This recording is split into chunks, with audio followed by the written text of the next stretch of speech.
শীতের আগাম কিছু সবজি বাজারে আসায় টাঙ্গাইলে কাঁচা বাজারগুলোতে সবজির দাম কমেছে, তবে মাছের দাম এখনো চড়া।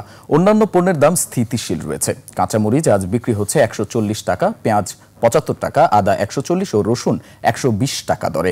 এছাড়া বিভিন্ন ধরনের সবজি 40 থেকে 80 টাকা দরে বিক্রি হচ্ছে। এদিকে 1 কেজি সাইজের ইলিশ বিক্রি হচ্ছে 3000 টাকায়, আর ডিম প্রতি হালি 50 টাকা। ব্রয়লার মুরগি 180 থেকে 190, খাসি 1100 টাকা আর গরু 750 টাকা কেজি দরে বিক্রি হচ্ছে। এদিকে মোটা চাল 60 টাকা, চিকন চাল 75 থেকে 80 টাকা, মিনিকেট 80 থেকে 85 টাকা, আতপ চাল 50 টাকা। এছাড়া ভারতীয় বাসমতি 220 টাকা কেজি দরে বিক্রি হচ্ছে। শীতের সবজির সরবরাহ বাড়লে দাম নাগালে চলে আসবে বলে জানান বিক্রেতারা।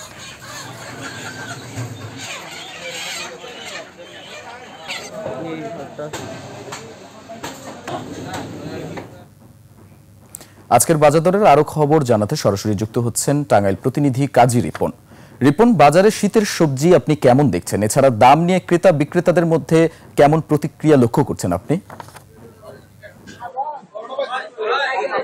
দীপু, আপনাকে ধন্যবাদ। আমি এই মুহূর্তে অবস্থান করছি টাঙ্গাইলের সবচেয়ে বড় পাইকারি কাঁচা বাজার, সেই পার্ক বাজারে। আমি আপনার মাধ্যমে দর্শকদের জানাতে চাচ্ছি যে আজকে টাঙ্গাইলের বিভিন্ন কাঁচা বাজারগুলোর যে চিত্র দেখা যাচ্ছে সেটি হচ্ছে যে শীতের আগাম কিছু সবজি বাজারে আসার কারণে সবজি বাজারে কিছুটা বিশেষ করে সবজি বাজারে কিছু কিছু সবজির দাম কমেছে। এছাড়া অন্যান্য পণ্যের দাম কিন্তু স্থিতিশীল রয়েছে। আর মাছের বাজার কিন্তু সে আগের মতোই চড়া রয়েছে। আমি যদি আপনার মাধ্যমে দর্শকদের জানাই যে আজকে কাঁচা বাজারে যে কাঁচামরিচ, সেই কাঁচামরিচ বিক্রি হচ্ছে 140 টাকা কেজি, পেঁয়াজ 75 টাকা কেজি, রসুন 160 টাকা কেজি, আদা 140 টাকা কেজি। আমি আবারও দেখা চাচ্ছি যে আজকে যে কাঁচা বাজার, সেই কাঁচা বাজারের যে কাঁচামরিচ, ভাই কাঁচামরিচ আজকে কত করে? 140। আমি আরেকজন দোকানদার ভাইয়ের কাছে যাচ্ছি যে আজকে বাজারে যে একটু বলেন তো। পেঁয়াজ 75 টাকা কেজি, রসুন হলো 160, রসুন হলো 80 টাকা, আদা 140 আর রসুন 90 টাকা কেজি।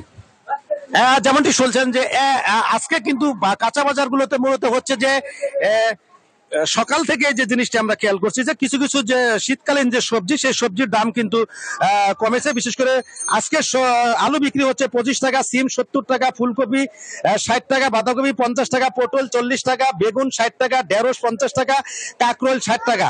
এছাড়া মাছের বাজার কিন্তু বেশ চড়া। চাষের যে মাছ সেটি বিক্রি হচ্ছে 250 থেকে 500 টাকা কেজি, নদীর মাছ 800 থেকে 1200 টাকা কেজি। আর ইলিশ যদিও আজকে বাজারে আসছে, ইলিশ কিন্তু অনেক চড়া, প্রতি কেজি 3000 টাকা দরে বিক্রি হচ্ছে। আর ডিম প্রতি হালি বিক্রি হচ্ছে 50 টাকা। মুরগি ব্রয়লার যেটি, সেটি 180 থেকে 200 টাকা কেজি, খাসির মাংস 1100 টাকা, আর গরুর মাংস বিক্রি হচ্ছে 750 টাকা কেজি দরে। তো মূলত হচ্ছে যে বাজারের যে পরিস্থিতি সেটি কিন্তু আস্তে আস্তে স্বস্তি ফিরে আসছে। যে আর বিক্রেতারা বলছেন যে বাজারে মানে মালের ঘাটতি থাকলেও কিন্তু বিভিন্ন পণ্যের দাম স্থিতিশীল রয়েছে এবং কিছু কিছু ক্ষেত্রে কমেছে। অপরদিকে ক্রেতাদের অভিযোগ হচ্ছে বাজারে এখন অনেক পণ্যের দাম চড়া, আর হচ্ছে কোনো পণ্যের দাম সেরকম কমেনি। তো এই ছিল টাঙ্গাইল থেকে কাঁচা বাজারের সর্বশেষ তথ্য। দীপু।